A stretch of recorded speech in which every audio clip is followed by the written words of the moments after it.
just another big misconception when it comes to making decisions to vote. I mean, there's a ton of lies being spread about immigrants voting themselves. Yeah. Sometimes I've met first-gen or recent arrivals who are more anti-immigrant than, people who've been here for generations, because it's kind of like that, I got mine, and then close the door. An asylum seeker is different. They don't have a designation or a status before coming to the United States. They cross the border because they want to seek that protection. After all of this, do you still believe in the promise of America?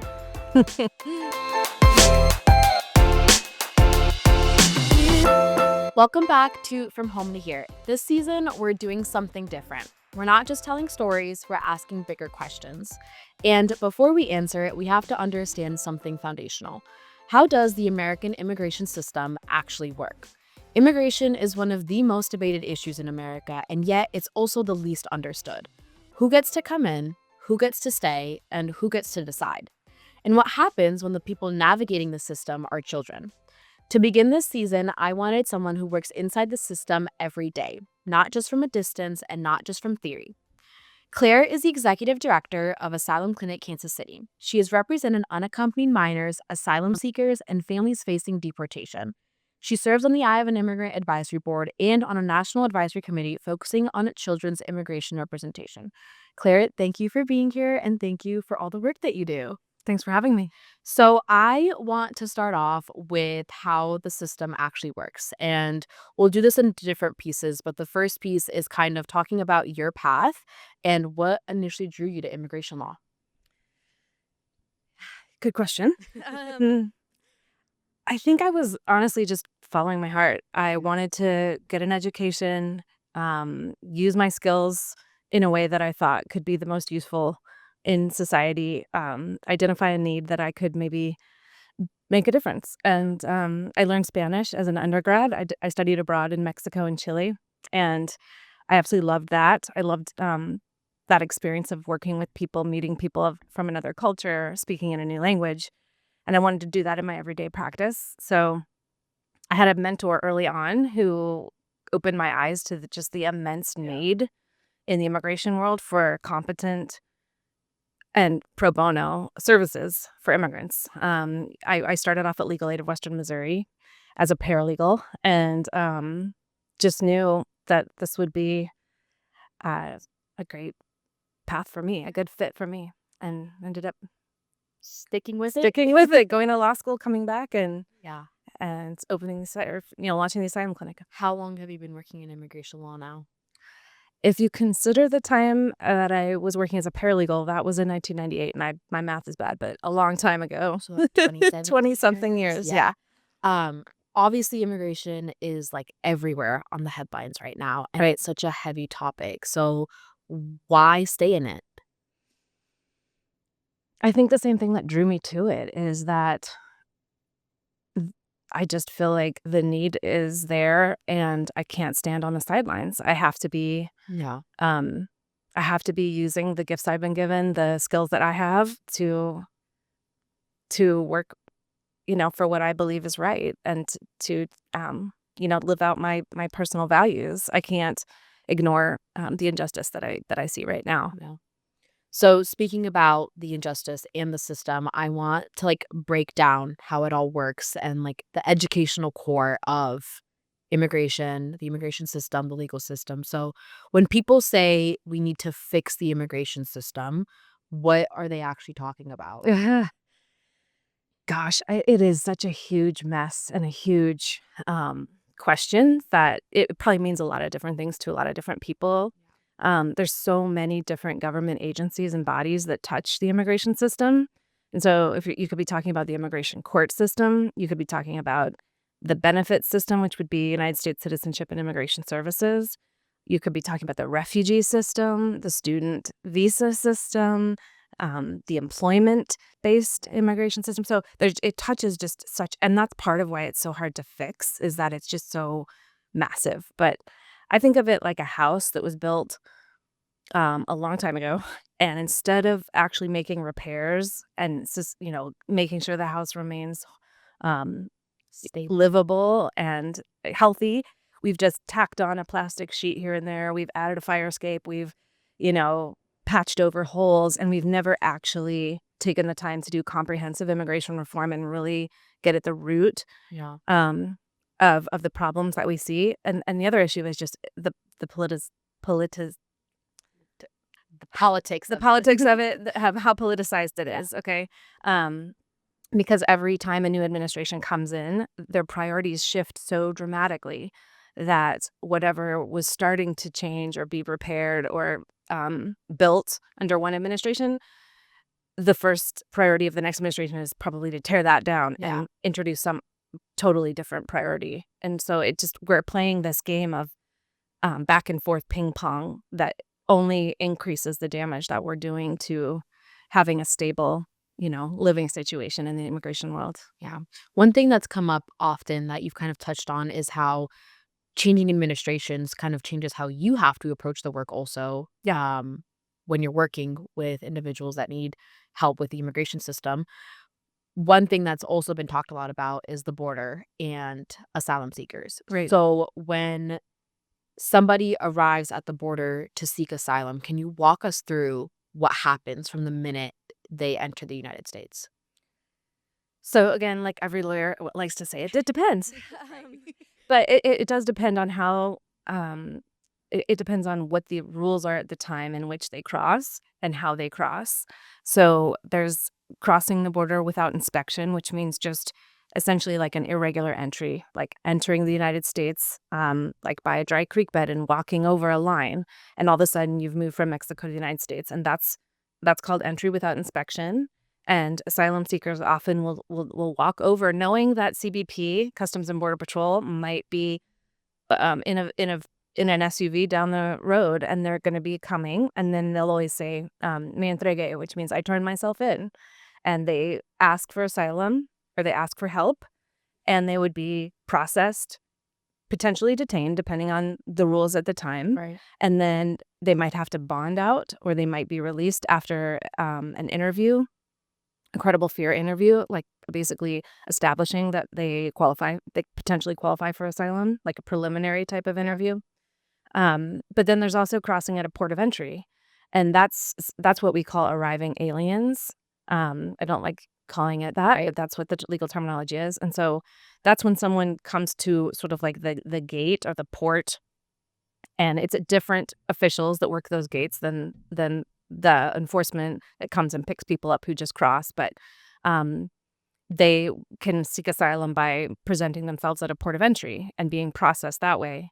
Again, they're still entering without permission. They don't have a visa, but they're categorized differently when they're put into immigration proceedings. So a lot of it gets down to technicalities of how they crossed and the policies in place. Under Biden, there was this whole process of CBP-1, which is an app you could use and request an appointment. That changed and is no longer here. But if people came that way, they might have been paroled into the United States, which means basically a permission to enter for a particular period of time so that they could seek asylum. So it is a part of our system that it is changing all the time. It is arbitrary. Some people cross a certain way and they might be treated one way, and then other people crossed another way and were treated a different way. And it's really hard to make heads or tails sometimes of what's going on, at the border. And then right now, my understanding is it's just essentially a sealed border. Like there is really very little movement in terms of either people entering without inspection or presenting it for asylum. So is there like no blueprint to like step by step of what happens? It just really depends. I mean, those are the general frameworks of Yeah. the iwi entrance or the arriving alien. And then whatever policies that DHS deems their priority at the particular moment, determined by the executive, would be in place at the time. So it also depends on the age of the person. So unaccompanied minors are treated differently than adults and processed differently. Instead of going into ICE custody and detained, they would be processed into the Office of Refugee Resettlement. So it's another government agency, another government entity that has jurisdiction over those cases. But right now, we just aren't seeing very many people crossing at all. Okay. You talked about children. Why are children placed in removal proceedings if they are? And what is that process like? I mean, anyone who enters the United States and doesn't have lawful status or permission to be here, and the government determines that they want to remove them or that they're not um, eligible to stay here long term, they might be issued what's called a notice to appear. And that's essentially the charging document. So that's the document that says you aren't a citizen of the United States. You are a citizen of XYZ country. Yeah. You cross the border this date and time in this place and in this manner. And it charges them as being removable removable or inadmissible. So once they get that notice to appear, their that notice to appear would be filed in an immigration court, whether they're an adult or a child. And then the case vests with the immigration judge to make a decision about whether that person should be allowed to stay or needs to go home, essentially. So you said that kids are kind of put into a different system. Is that like, does that result in family separation in one of the manners that children are separated from their parents? Or does that just mean they're undergoing a different agency? Children have different protections under the law. We recognize in immigration law certain vulnerable populations, and we offer different pathways for them, different protections. So the Trafficking Victims Protection Act, or TVPRA, it basically says that children should not be put into ICE custody. They should be processed into an agency that, like ORR, that provides more care for the children. And under the TVPRA, they're allowed to seek asylum a little bit differently than adults. And so they get what we call 2 bites at the apple. So they get to first, even if they're in removal proceedings and the judge has power over their case, they get to file first with USCIS. And so if USCIS, which would be an immigration asylum officer, if they decide the case doesn't rise to the level of meeting all the standards that are required for asylum, then they get referred back to court. So that's that second bite. So they get not 1, but 2 chances to make their case. So they get a little bit more protection under the law. They get a little more time. They're exempted from some of the stricter rules around when you're filing deadlines that apply to adults, government custody, and not released. And so, they're actively being separated. The policies are in place to make their reunification with their parents incredibly difficult. Yeah. You mentioned the Office of Refugee Resettlement. and then we also talked about the asylum seekers and like the process that they have to go through. What is the difference between somebody that comes to the United States seeking asylum or is a refugee? Or I also want you to kind of explain the special immigrant juvenile status. Okay. So We can start with start with refugee asylum. versus asylum. Sure. So refugees would be someone that I think, most Americans kind of picture a classic immigration story where somebody flees perhaps war in their home country to another country, and they end up in oftentimes in a refugee camp. And so in these camps, UNHCR will actually designate somebody as a refugee. It's a legal designation, and they have the opportunity as a designated refugee to leave the camp and go somewhere in the world that accepts refugees. So it could be Canada, it could be Europe, or it could be the United States when we were accepting refugees. We aren't currently, but they get processed and they enter with that lawful status, in their travel document. And they come in, they're not ever in removal proceedings because they never have a period without being authorized. And so they have 1 year after they enter to file for lawful permanent residency or a green card. And an asylum seeker is different. They don't have a designation or a status before coming to the United States. They cross the border because they want to seek that protection that was afforded to the refugees, in their refugee camp. So they cross the border hoping that the government will designate them as a refugee, grant them protection because they fear persecution on account of a protected ground, which it has to be race, religion, nationality, political opinion, or particular social group. So the bar is quite high to establish that you qualify for asylum and refugee status, both of them. I mean, the bar is very, very high, but especially for asylum seekers, to actually meet that definition is very, very difficult.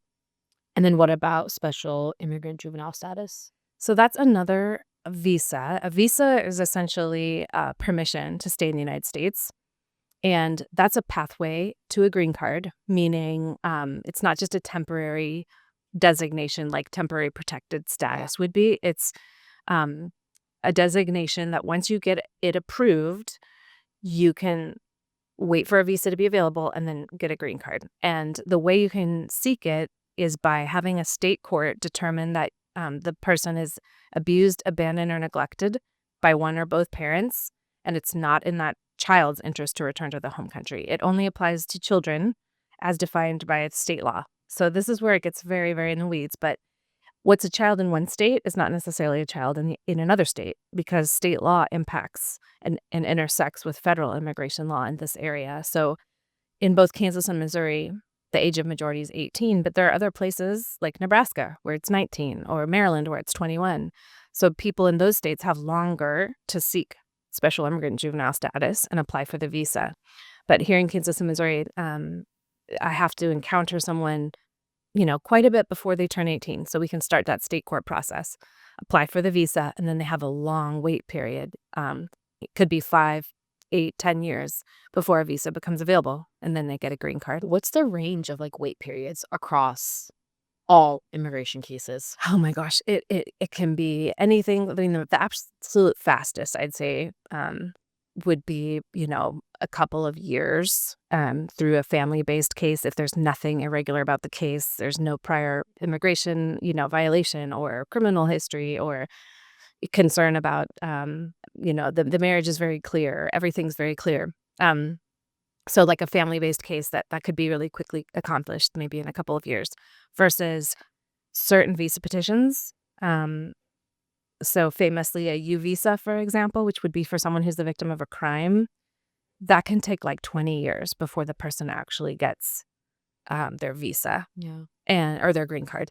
So it's a long, long wait. And that's a symptom of our broken system, truly. The fact that people are in the midst of applying for something and they have to wait so long. It opens the door for so much chaos and irregularity in their case. Yeah. Causes a lot of problems. And you've encountered a lot of these cases day in and day out Mhm. with what you do serving immigrant families. So one thing that we often talk about when we talk about immigration is like the legal stuff. And especially now in the headlines, it's always like the context of what legislation is being passed, what new policies being implemented.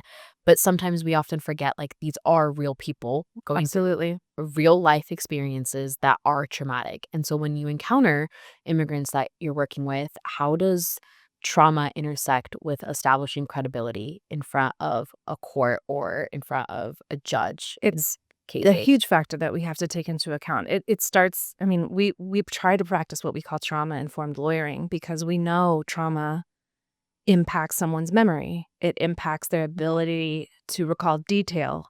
Um, when it's actually your brain's protective mechanism to forget because you've suffered something very, very hard, Yeah. and especially for children. And the way your body heals itself is to try to put those memories in the farthest reaches of your brain, right? But all of a sudden, in an immigration case where those memories are evidence, you have to recall that really traumatic, event, that persecution that you suffered, that hardship, that harm. And it leads to someone not being able to be completely consistent. And in a courtroom, that opens the door for a judge or the government the attorney, for the government to say they're lying, they're not credible, they're inconsistent. When we know that it's not intentional, a lot of times they just are unable to. Their body physically can't remember certain details. So we try to practice trauma-informed lawyering to try to make someone as comfortable as they can be, Yeah. telling us about those really, really difficult times in their life. You know, for example, the T visa is a visa for people who've, endured human trafficking, survived human trafficking. That can be usually labor trafficking or sex trafficking. And these things are way more common than I think your average everyday American citizen, uh, knows or believes. And they're incredibly difficult, especially for kids and young people to endure. And so we try to approach it as carefully and with as much sensitivity as we can, but we also have to ask, hard questions. Mm. So for us, we try to work with social workers, trusted adults, um, case managers. I love working with JBS, for example, Yeah. because they've got a youth care team. And when we know when someone's more supported and feeling more stable, they can, better tell their story and better share details that might help us Yeah. elaborate and build their case for them. You've obviously have had to ask so many individuals to relive these experiences when doing their cases. What is the impact of that? Like, you see it and you have to hear it. The impact on them or on me? Both. um, I think over time, I can remember when I first started interviewing kids, especially detained kids, I would be trying to hold back tears.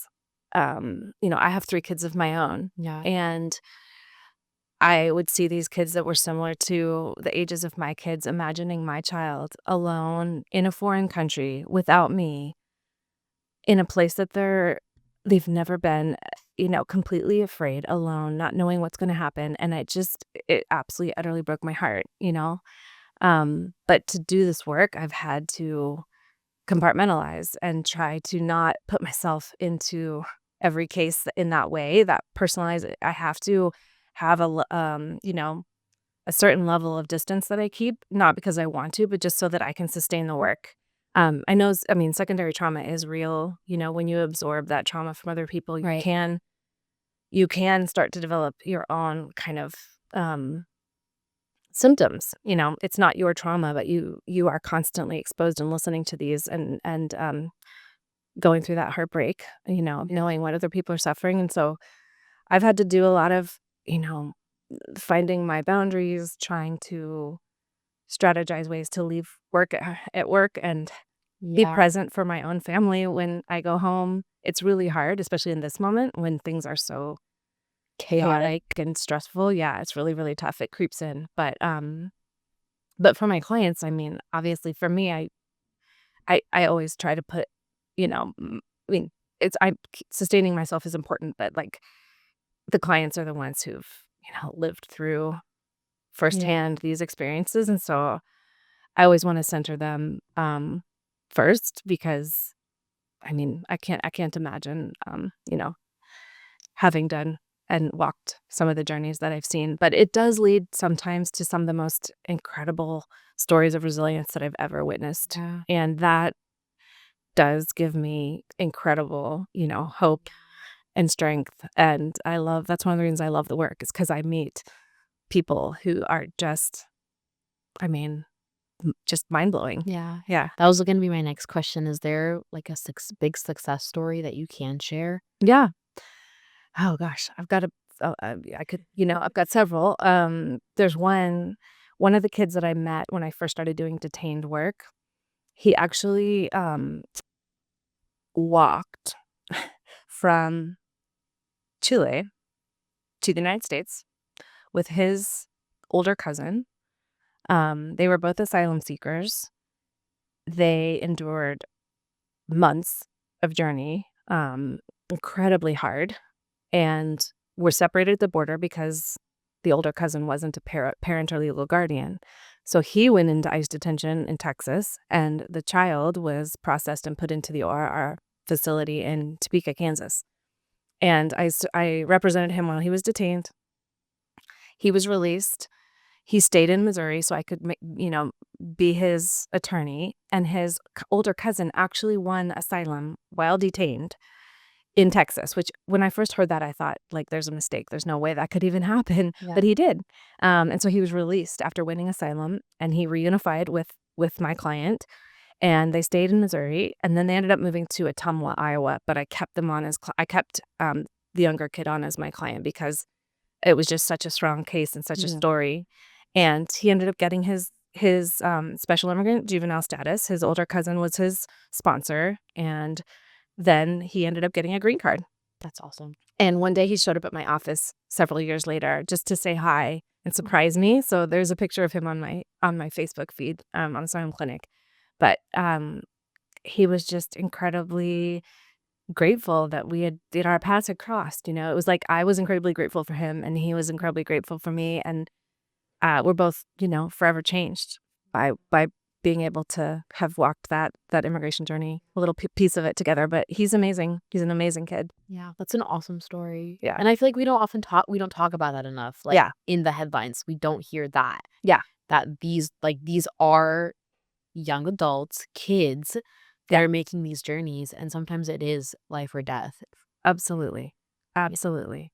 So I want to kind of transition to the politics and the structural reality that we're living in right now.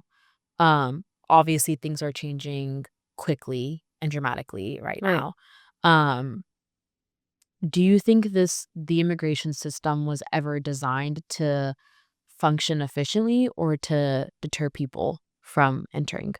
I think it's both at the same time. Yeah. I think it's always this push-pull, right, of recognizing people in power, recognizing how much we need immigrants, how much they impact our economy, how much business owners rely on them, how much, how great the labor needs are in this country. Um, from everyday workers, laborers, roofers, landscaping, elder care, to doctors, software engineers, across the spectrum. And so the system has to recognize that we must have pathways No. and make them possible, but that at the same time, there's this push to deter. There's this kind of mentality of scarcity where it's like, we can't let more in because it'll take something from the Americans and the immigrants are already here. Yeah. Sometimes I've met first gen or recent arrivals who are more anti-immigrant than, you know, people who've been here for generations, because it's kind of like that. I got mine and then close the door. And it's really sad because it is this mentality of this operating in a system of scarcity, because Yeah. I just don't believe is true. I think I truly believe that there is enough here in this country, for all of us. There's a place for all of us. Um, I'm not saying I advocate like an open border where we don't have any kind of control. Right. I don't think that's realistic, and I don't think any immigrant advocate is trying to advocate for that. I think what we need is a system of laws. I believe in the rule of law. I believe in orderly processing. I believe in making things attainable and understandable. Right now, it's incredibly opaque, complicated, expensive, overly punitive, incredibly punitive. So this administration has really moved towards enforcement as a punitive measure, and immigration is not supposed to be, it's not a criminal area of law. An immigration violation isn't a crime, in most circumstances. They've criminalized certain aspects, but immigration detention is not supposed to be punitive. Yeah. But yet that's what it's become. Yeah. What's the biggest misconception leaders, voters, the average American has about immigration? Immigrant. There's so many, it's hard to say. I mean, ones that I hear all the time is people using what I call the I word, illegals. To me, that is such a misunderstanding, because first of all, you can't be illegal. A human being can't be something illegal. It just doesn't, it isn't accurate, or it doesn't make any sense. But second of all, there is no binary in immigration law between somebody legal and illegal. Everybody is somewhere on a spectrum of a process. And okay, you have your born in the United States citizens on one end, and then you have immigrants on the other end coming in various pathways. And some of them enter with status, like refugees, like we talked about. And some of them maybe cross the border, but then are seeking asylum, which is a legal process. Yeah. And so there isn't this like black and white demarcation between legals and illegals. And so this whole rhetoric around, oh, arrest the illegals, it makes zero sense. And now it's been taken to the extreme under this administration, and people who are on a pathway, who have tried to do everything the right way, who have paid a ton of money, who have waited years, who've gone to every appointment, who've gone to court, are being arrested and detained and deported, and sent all kinds of places. Um, and it's just really, really sad. It's really frustrating. It makes me angry. Yeah. To see this country that I truly love treating people in this way. It's wrong. Yeah. It's another big like misconception when it comes to making decisions to vote. I mean, there's a ton of lies being spread about immigrants voting themselves. Yeah. That there's just zero evidence. I mean, I think there's like a few documented cases where somebody voted, and most of the time it was because they made a mistake. They didn't understand, or they registered to vote in error, like automatically when they got a driver's license or Yeah. something. But that is being used as an excuse in my mind to enact all kinds of changes, drastic changes, or proposed changes to our voting system, in the fear of a tiny percentage of chance of a non-citizen voting in our elections. So yeah, that's an area where I just think the rhetoric has become so extreme and unrooted in fact, that it just makes no sense anymore. Yeah. Gonna move on to the last section and talking about like responsibility and the moral framework. So there's this concept of like the American dream that has been talked about like for years. Like Right. my parents came to America seeking Right. the American dream. Yeah. Um, Now what's the difference between Americans welcoming people and wanting to help with that American dream versus how the system perpetrates like the American dream? Does that make sense? I think the American dream exists. I think that American people believe in the American dream. I think the average American here in the United States knows that their family, most likely, unless they're Native American or, indigenous to the Americas, their family at some point in time came here, and they benefited from an immigration system. They're the winners, and I think most Americans believe that one of our core values, the Statue of Liberty, is to welcome and to continue welcoming, to protect people. I think some of our greatest national shames are when we've betrayed that value, when we've turned away ships full of Jewish refugees fleeing the Nazis and sent them to their death. Yeah. And when we've interned Japanese out of xenophobia. And when these are all like times when we've really betrayed what I think, is a really beautiful, framing of what we can be as a country. Yeah. So I think there's many Americans who still want desperately to believe in the American dream and to keep it alive for the next wave of immigrants coming. But there is right now just what appears to be a growing segment of what I think was originally very fringe, who are very they've bought into a very racist rhetoric that America and the American dream is only for a select few, and that select few should be white, and that they somehow have a bigger claim on the American dream, and that the rest of the people should be shut out because they threaten it. They threaten the dream. Yeah. And it's really for me, it's a really scary understanding of America. It's what leads to us down paths like Jim Crow and racial segregation and all of some of those awful stains on our history come from that impulse, to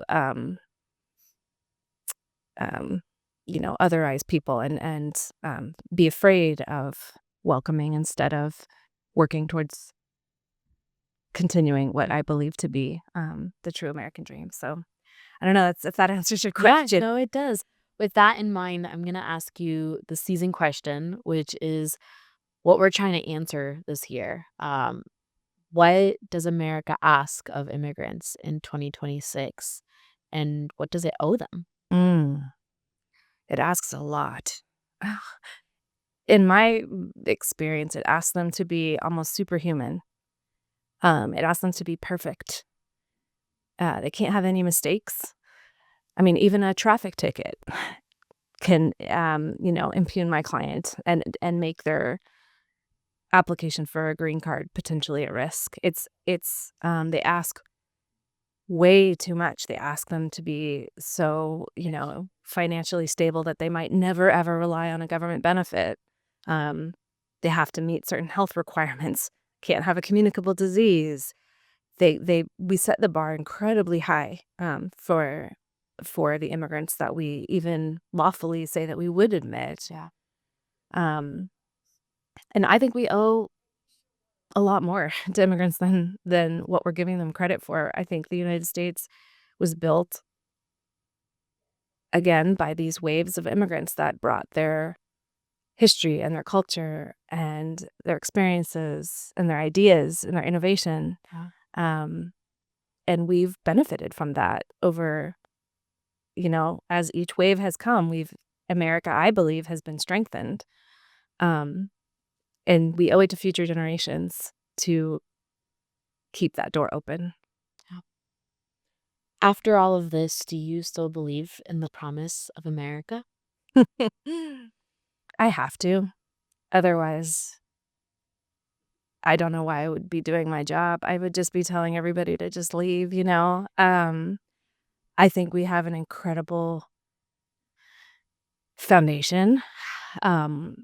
If we stick true to what our Constitution and the rights that we've laid out, that our that our founders laid out in the Constitution, I believe that we have a system that isn't perfect, but it's done a lot to get us closer to a place where we might exist in a rule with a rule of law, where people have the freedoms to practice their religion, to seek life, liberty, and the pursuit of happiness. To be, have a chance at achieving what they want with their life. Especially as a woman, like I often think of what it would be like to be born in a place like Afghanistan. Yeah.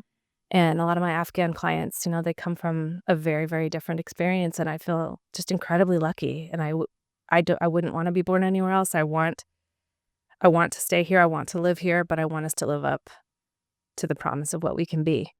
And I don't feel like right now we're doing that. Yeah. Is there anything else you want to add?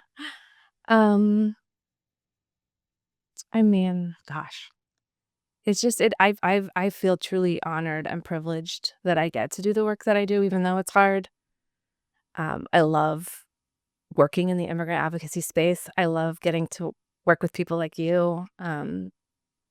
The silver lining of this difficult moment in time is the community support that is just coming out of the woodwork. Yeah. We've gotten so many people reaching out. How can we help? What can we do to support your work? Can we host an event for you? Can we donate to you? How can we help your clients? And those are the people that remind me how good our community is, our city is, and how good we can be if we could come together and get past all of this broken politics of this moment. And so, yeah, I don't think we can give up. We have too much at stake. And I'm going to keep doing what I'm doing. Well, I appreciate you fighting the fight. And thank you for being on the podcast and sharing a little bit about immigration and what immigrants are enduring right now, what the system looks like, and the amazing work that you're doing. Thank you for having me. Yeah.